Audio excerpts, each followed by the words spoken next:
Sot kemi knatësinë ta kemi Jeta Qitakun, që e kemi edhe kolege pasi që është redaktore e muzikës në televizionin publik të Kosovës. Për ndryshe çfarë është më e rëndësishme, në Fakultetin e Arteve kemi profesoresh të solo këndimit, e kjo që edhe na ndihmon edhe më shumë, por duke mos harruar që edhe autore ndër emisionet e para të muzikës klasike që edhe ka filluar në televizionin publik. Mirë se erdhe Jeta. Mirë se gjeta dhe faleminderit për fjalët edhe vlerësimin. Është kënaqësi. Kur punon, edhe fjalët vijnë vetveti. Është puna ajo që le vepër edhe le zë le emër. Për ndryshe e ke ndjek Eurosong? Natyrisht, në një formë ose tjetër, Eurovisioni në çdo familje, në çdo shtëpi është pjesë kështu edhe kulturore. Ne shikojmë edhe me një kërshëri më të madhe prej dëshirës me qenë sa më parë edhe pjesëmarrës. Dhe sepse Shqipëria është pjesëmarrëse, për ne është krenari edhe emocion, sa herë shoh emrin e Shqipërisë, ngazëllehem, po megjithatë, me qenë edhe Kosova bëhemi dy. Edhe më mirë, edhe më mirë, edhe më fort. Edhe më fort ku mban shqiptarizmi. Patjetër, por mendon që ka ndryshuar diçka sepse nga gjenerata do të thotë më përpara kur ishim si fëmijë, është ai entuziazmi i njëjtë në familje si u shiqonte Eurosong. Domethënë do të parë në shumë aspekte, në shumë dimensione, mënyrën si është zhvilluar Eurovisioni si konkurs. Fillimisht në vitet 1956, kur është mbajtur për herë të parë, ka pas një mision krejtësisht më human. Prej kohës kur ka dalë, domethënë, lufta e dytë botërore, dramat mëdha njerëzore, edhe qëllimi ka qenë me bashku muzika, me frymëzu, me kriju sa më shumë vlerë, sa më shumë humanizëm, sa më shumë përfaqësim kulturor, por në një ambrell, edhe pse fillimisht kanë qenë vetë 7 shtete, ajo ka filluar të zgjeru pastaj me ndryshimet që kanë ndodhur brenda sistemit. Por megjithatë konsideroj që muzika si vlerë më parë ka qenë pa tingëllu nostalgjike, sepse edhe sot ka zhvillim, ka guxim, ka diverzitet. Megjithatë kënga, muzika si materje, mendoj që do duhej të kishte një tjetër përfaqësim. Tjetër dinamizëm. Flas ka përjashtime gjithmonë. Ka dhe zëra shumë të bukur, këngë shumë të bukura. Por megjithatë ngelin le për të dëshiruar nëse krahasojmë me të kaluarën. Sigurisht. Për shembull grupi ABBA, Celine Dion, volare kantare që këndohet edhe sot. Dhe që u promovuan pikërisht nga Eurosong. Po pra, e këto janë disa mangësi që po vrehen. Akordet e Kosovës shumë pak vite më vonë filluan, do të thotë shumë afër jemi me Eurosong kur kanë filluar edhe akordet e Kosovës, kështu që Kosova vërtet ka pasur traditë për festivalin e këngës. Por dhe në Eurosong, njëjtë sikurse edhe në akordet e Kosovës, trinetët ka pasur edhe vallëzim, organizim, do të thotë nuk ka qenë festivali vetëm i këngës, por edhe i vallëzimit, njëjtë ka qenë edhe në Eurosong, edhe në akordet e Kosovës. Performanca më komplekse, sepse kjo është edhe spektakël televiziv. Dhe e kishim një informat nga Ylber Aslanaj që do shta ti veç e ke si informat në 2011 Kosova në Norvegji do të thotë përmes një balerine të re Tringa Hyseni në atë kohë shumë e re, po kishte performu në atë kohë si Kosovë, që kishte qenë vërtet një punë shumë e madhe që ishin bërë në atë kohë Ylber Aslanaj, Ilir Shaqiri edhe Ariana. Po ka qenë njoftun dhe ka qenë media si ngjarje, po megjithatë pse nuk kemi ende? Janë shumë elemente.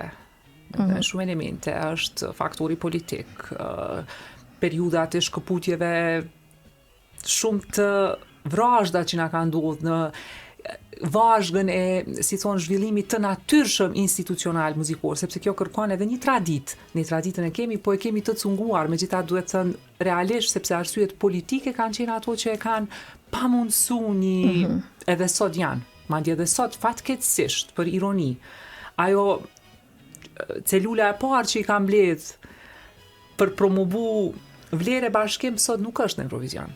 Sot shikojmë votime që janë krejtësisht politike të anuara, madje edhe shumë shtete kanë refuzuar pjesëmarrjen shpesh Po, dhe për arsye 5 të shtete pikërisht edhe krizave kryesore për shkak edhe të të Izraelit. Izraelit. Po, që tash Izraeli, një gjë e bukur për shembull ishte kur ngjarja e luftës në Ukrainë, ajo motoja që ke për paqen, për po mandej po harrohet shpejt. Kur vjen te votimi Edhe pse mënyra e votimit ka ndryshuar nga vite të vite, 50% do të thotë i takon edhe publikut. Sido që tjetë, kjo është diçka pozitive, por pa dashur sepse muzika përjetohet është shumë subjektive, secili e përjeton në mënyrën e vet. Por mendimi profesional megjithatë i vë disa parametra që duhet patjetër. Dhe këtu kemi probleme pastaj. Pikërisht kjo te vendimi profesional desha të ndalesha tek pasi që një profesoreshe solo këndimit. Eurosong do të thotë thjesht është kënga ajo që do duhet vlerësohej. Duket që tani më shumë do të thotë është diçka tjetër, performanca që po vlerësohet kostumografia, po e gjitha ajo koreografi, nuk është vetëm zëri që Shiko, kjo edhe ka evoluar si formë, sepse njerëzit sot spektaklin televiziv edhe shikojmë, jo vetëm e dëgjojmë. Edhe me kohën ka ndryshuar dhe konceptet edhe për artin, që është krejtësisht normale edhe natyrshme. Mirë po, idealja e përsosura do t'ishte kur kemi një kompleksitet në skenë, kur kemi një artistet bukur, një zët bukur, një performancë bukur, edhe do më thëmë kur në çdo aspekt, edhe skenografik, edhe televiziv, edhe zëri, po me gjithate, përmbajtja duhet jetë kruciale. Të tjerat e shoqërojnë. Po që ndron ashtu Eurosong edhe pse tashmë është 70 vjetori faktikisht. 70 vjetori tash është në Vjenë, është për herën e tretë si një koqire, edhe çfarë fati, do të thënë ne megjithatë jemi me fat që ekzistojmë. Sepse kur shikojmë gjithat para çdo këngë çfarë postkarte kanë u rezervuar, do të thënë, si kartolina, çfarë muzeu Belvedere, do të thënë, teatri operës, qyteti i Vjenës është muze. Muze thjesht. Edhe ata për krejt botën janë referencë.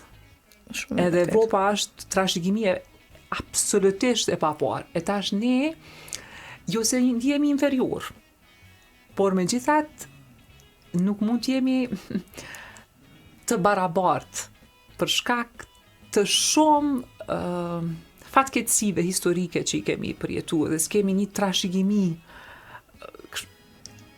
të vazhdueshme, duhet të thënë realisht. Por do t'i kthehemi asaj përket si profesorisë solo këndimit tek zëri, tek ajo çfarë ka në Kosovë, zëra që dëgjojmë ka dhe zëra të mrekullueshëm, por do të ndalesha pak tek inteligjenca artificiale. Sa ka ndiku ajo edhe pse atje këndohet live, por është muzika dhe ajo mendon që ka bërë edhe ajo ndikimin e vet që t'hupa ajo vlera artistike e zërit. Absolutisht. Megjithatë atje këndohet live, disa parametra duhet të jenë, po sido që tjetë vlerën natyrisht që kjo sa ka bë mirë, se në disa aspekte e ndihmon njeriun, varet si qasemi, varet çfarë, po pa pas intelekt të formuar.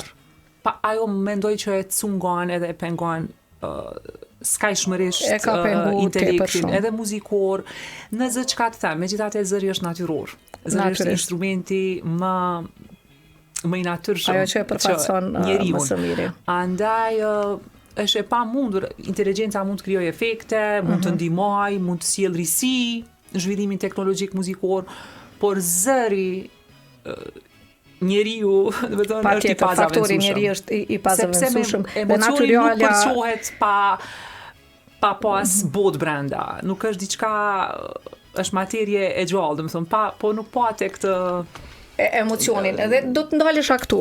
Gjysmëfinalen e parë që ishte me 12 maj, partje kemi përcjellë edhe ne drejt për drejt këtu nga studio edhe sonte do të jemi bashkë në ato 15 këngë që ishin 10 shkuan në finale. Patjetër e 13-a, por po ndalemi te gjysmëfinalja e parë. Se tu duken në aspektin çdo herë po të pyes ty të solo këndimit pasi që kemi kënaqësinë ta kemi profesoreshën në studio. Zërat bukur ka gjithmonë. Qasjet, pastaj mënyra si qasemi zërit, po ashtu është relative. Nga që edhe për zërin, edhe në këndimin klasik, ka mendimet që ndeshen vazhdimisht. Domethënë, megjithatë ato parametrat bazë, për shembull që Celine Dion më kujtu, nana vet ka qenë këngëtare operas, ka qenë solo këngëtare. Ajo para çdo koncerti, është këngëtare ikonike, ajo mund të mos i pëlqej dikujt si shije, por është e pa kontestueshme për vlerën që ka dhënë muzikës, për trashëgiminë, për këngët që janë absolutisht epokale. Po. Andaj zërat bukur që ne po flasim jo vetëm për mbrëmjen e që shkoj, domethënë me 1 vjet, po për shembull me 12, po flasim për çfarë zërat shqiptar, një zë jashtëzakonshëm si Patjetër që do të kthehemi, po patjetër edhe Anjeza por Ronës. Më intereson shumë kjo gjysmëfinalja, patjetër, po gjysmëfinalja që ishte tani në Eurosong. Këto 15 vende 10 që u zgjodhen, mendon që mbet dikush jashtë e që zërin vërtet e kishte të mirë? E kjo tash. Mbase do të jem pak e rezervuar, sepse kujtoj që nuk është tërësisht e rëndomt. S'ka ndodhur një herë. Edhe kjo ka ndodhur gjithmonë. Gjithmonë. Dhe vazhdon të ndodhë, kështu që nuk përbën lajm. Shqipëria sonte që do të na përfaqësoj do të jetë kënga e 13 si profesoreshe e solo këndimit. Si e vlerëson zërin e Alis? Një diçka është shumë e rëndësishme. Përtej zërit, këngët kur kanë lajt motiv, ka një motiv që mbahet men më lehtë, janë shumë më lehtë të ka përditshme për publikun? Po, bëhen shumë familjare. Dhe kjo këngë ka këtë aset.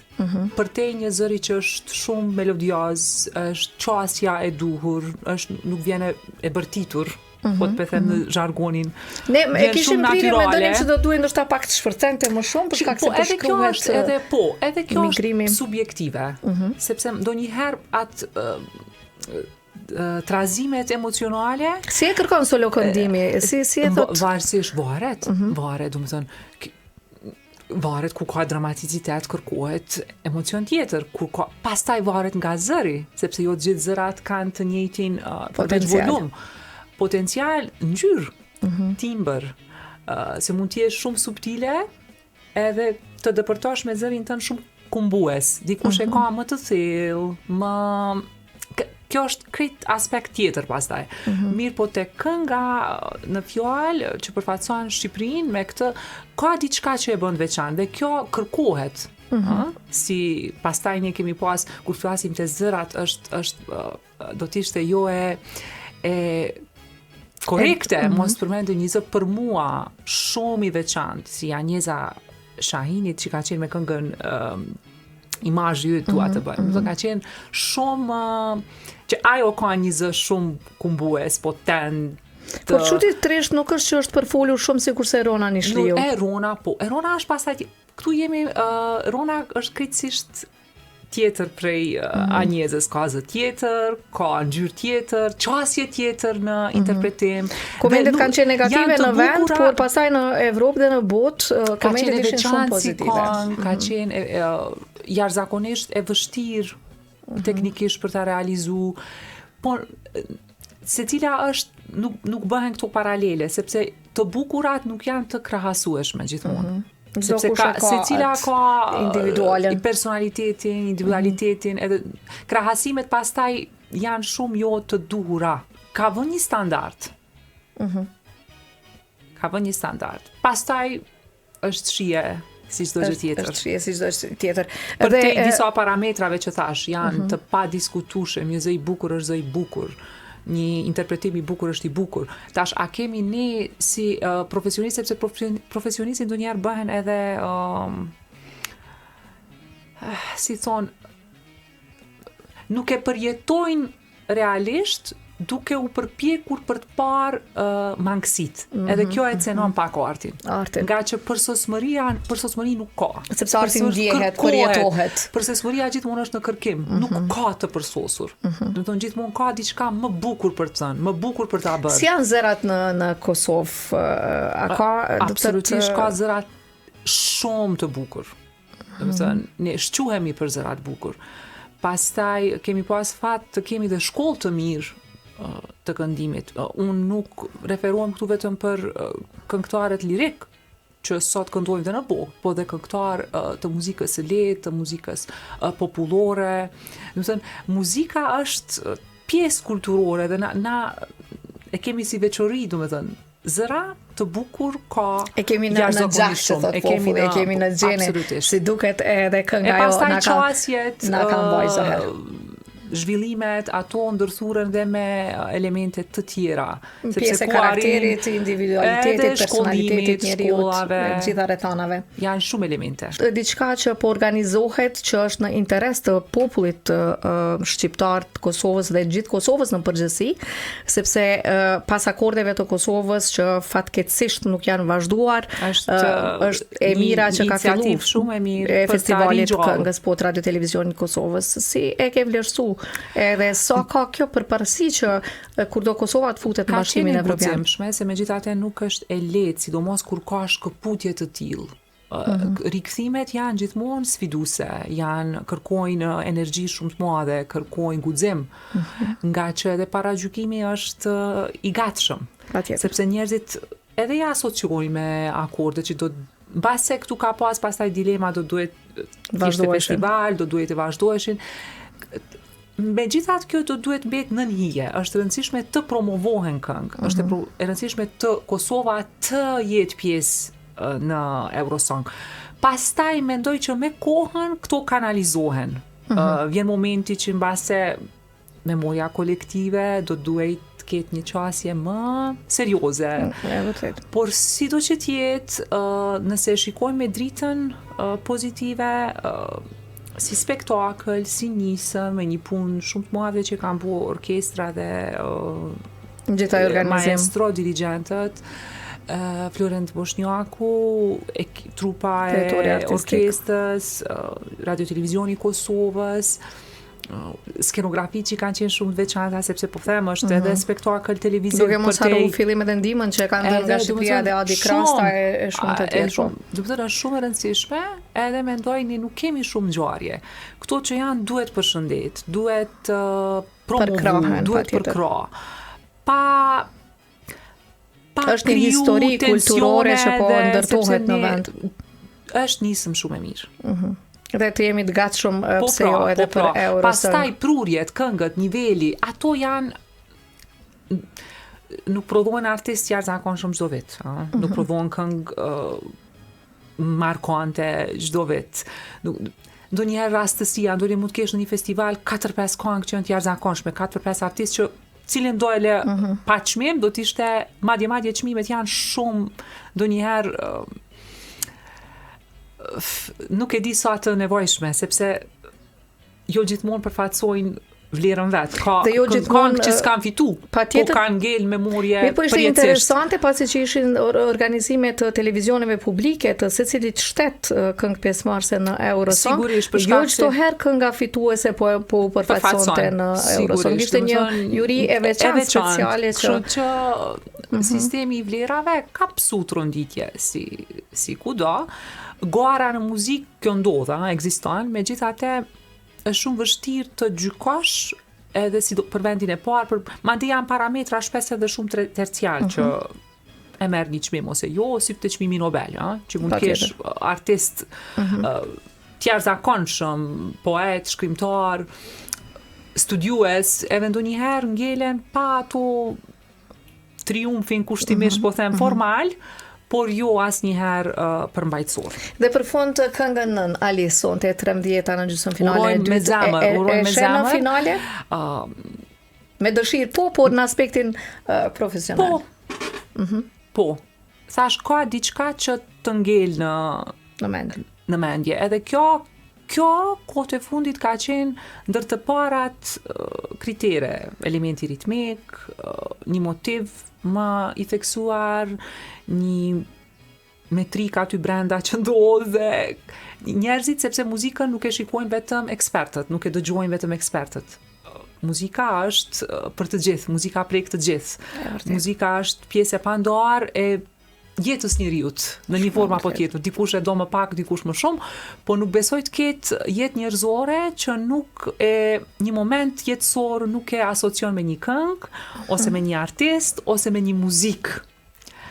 Edhe besoj që edhe uroja që Shqipëria të triumfoj sa më lartë, nuk po guxoj të them pse jo. Edhe Fituese, kjo do të fituese, nuk ishte i dihet e asnjëherë. jashtëzakonshme. Por edhe renditja në finale, megjithatë Është një sukses është në vete. sukses, është dhe më sukses kur dhe përfaqësohet, sepse kjo do të jetë e rëndësishme, si përfaqësohemi, jo si rangohemi. Shumë e vërtet. Sepse ka degraduar skajshmërisht dhe ka marrë Parashitja. tjetër kontekst konkret. Tjetër dimension. Jeta Shtaku, faleminderit shumë që ishe me neve. Shumë kënaqësi, të uroj mbarësi me emisionin edhe i përshëndes dëgjuesit e Radio Kosovës.